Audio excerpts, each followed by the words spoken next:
നമ്മൾ ഇടുക്കിയിൽ പാക്കുളമേട് എന്ന ഒരു മലനിര കാണുവാണ് കേട്ടോ. വലിയൊരു മലനിരയാണ്. റോഡിൻ്റെ ചിത്രം കണ്ടോ? റോഡിൽ നിന്ന് നമുക്ക് നോക്കുമ്പോൾ കാണാം അതിൻ്റെ വലിപ്പം.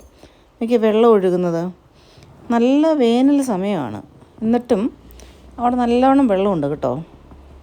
അപ്പോൾ ഞാൻ കുറച്ച് മുകളിലേക്ക് കയറി പോയിട്ട് ഈ വളവ്, ഈ കയറ്റവും വളവുമൊക്കെ നിങ്ങളൊന്ന് കാണിക്കാൻ വേണ്ടിയിട്ട് ആണ് കയറി പോയിട്ട് തിരിച്ചിറങ്ങി വരുവാണ്. ഇടുക്കിയിലെ വഴികൾ ഇങ്ങനെയൊക്കെ തന്നെയാണ്, എങ്കിലും ഇതൊരു വലിയ കയറ്റത്തുള്ള വലിയൊരു വളവാണ്. നമുക്ക് താഴോട്ടൊക്കെ നോക്കുമ്പോൾ പേടിയാകും കേട്ടോ. അങ്ങനൊരു അവസ്ഥയാണ്. കണ്ടോ, ഒരു വലിയ ഭാരവാഹനമാണ് വരുന്നത്. ഭാരത് ബെൻസിൻ്റെ ഒരു ഭാരവാഹനമാണ് ഈ വരുന്നത്. അപ്പോൾ അത് ലോഡാണ്, ഫുൾ ലോഡാണ് വരുന്നത് വണ്ടി. അപ്പോൾ ഇങ്ങനെ കയറി വന്നുകൊണ്ടിരിക്കുകയാണ്. അപ്പോൾ ഇതിങ്ങനെ കയറി കണ്ടോ, അടുത്ത വളവ് കയറി ഇവിടെ നമ്മളൊരു വ്യൂ പോയിൻറ്റിലാണ്. ആ വളവൊക്കെ കയറിയിട്ട് അടുത്ത വളവിലേക്ക് വരികയാണ്. എത്രത്തോളം വളവുകളൊക്കെ പണി കഴിപ്പിച്ചാണെന്ന് നോക്കണം ഈ റോഡുകളൊക്കെ നിർമ്മിച്ചിരിക്കുന്നത്. കണ്ടോ, നിന്നുപോയ വണ്ടി.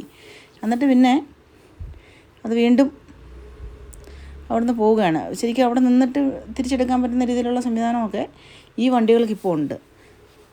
നേരത്തേക്കുള്ള വണ്ടികൾക്ക് അതൊന്നും ഇല്ലായിരുന്നു. പതുക്കെയാണ് കയറി പോകുന്നത്. നമ്മൾ നടന്ന് കയറി പോകാൻ വേണേൽ അതിൻ്റെ ഒപ്പം. അത്രത്തോളം പതിയെയാണ് വണ്ടി പോകുന്നത്.